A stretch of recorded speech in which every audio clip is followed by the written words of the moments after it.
Hi everyone, welcome back.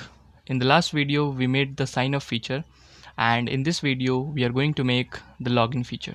So without further ado, let's start building the login feature. So the first thing that we have to do is to create a new route. So app.post the route slash login, and then it takes a callback function, and here in this callback function we have two arguments, request and response. The first thing that we have to do is to get the username and the password from the request body. So const username and password from request.body.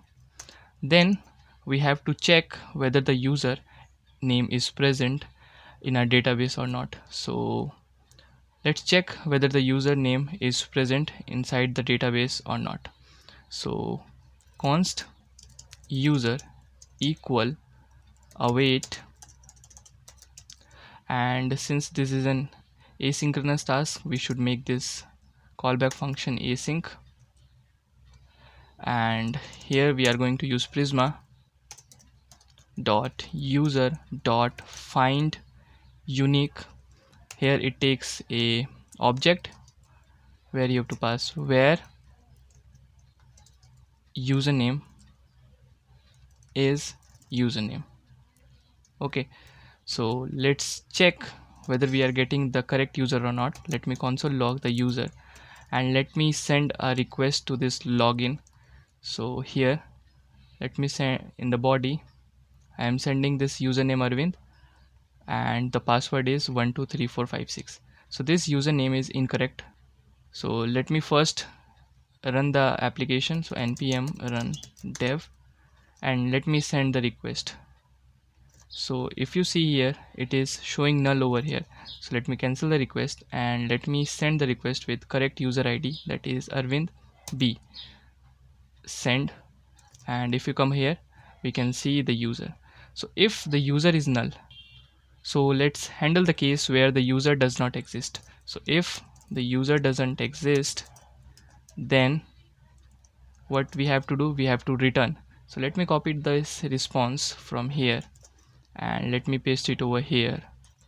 So res.status, let's send the status of 401 and success, let's make it false.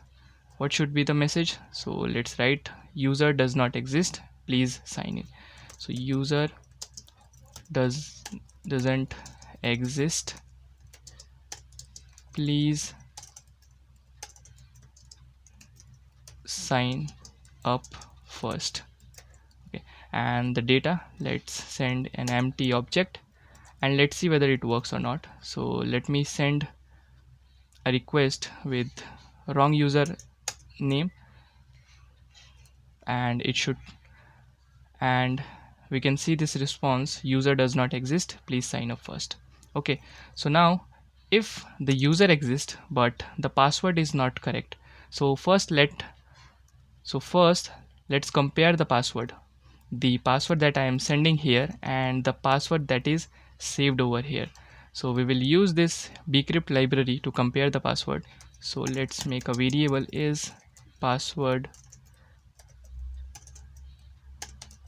correct, and here it is an asynchronous task, await bcrypt dot, we have this compare function where first you have to pass the password and the second argument is the hashed password, so user dot password. Okay, and let's see, let me console log this thing and let's see whether this works or not. So let me remove this user from here. Okay, so first I am going to send the request with correct password, so let me send it, and if you see over here we are not getting anything. So okay, so the username does not exist, so let me correct it, Arvind B, and let me send it, and if you come over here it is saying true, that means the password is correct, and yeah, the password is correct. Let me send the request with incorrect password. So 1234, let's make it 12345 and send. And if you come over here, it is showing false. So if the password is correct, then this variable will be true. If it is not correct, then it will be false. So let's handle the case where the password is not correct. So if password is not correct, we should send back a response saying the password is not correct. So here success is false. Here we should send this incorrect password response.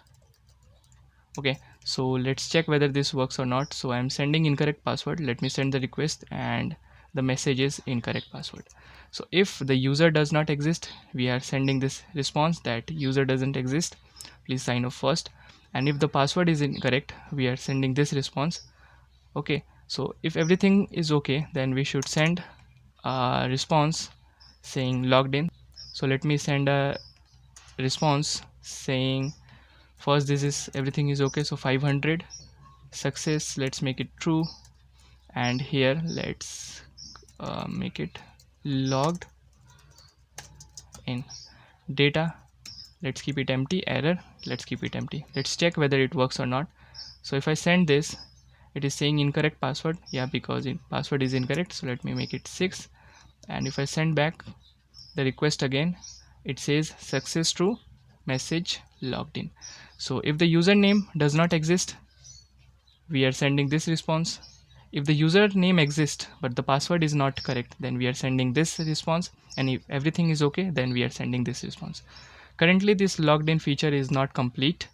Okay, so in the next video I'm going to teach you how to use JWT.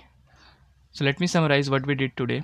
The first thing that we are doing is finding if the user exists in the database or not.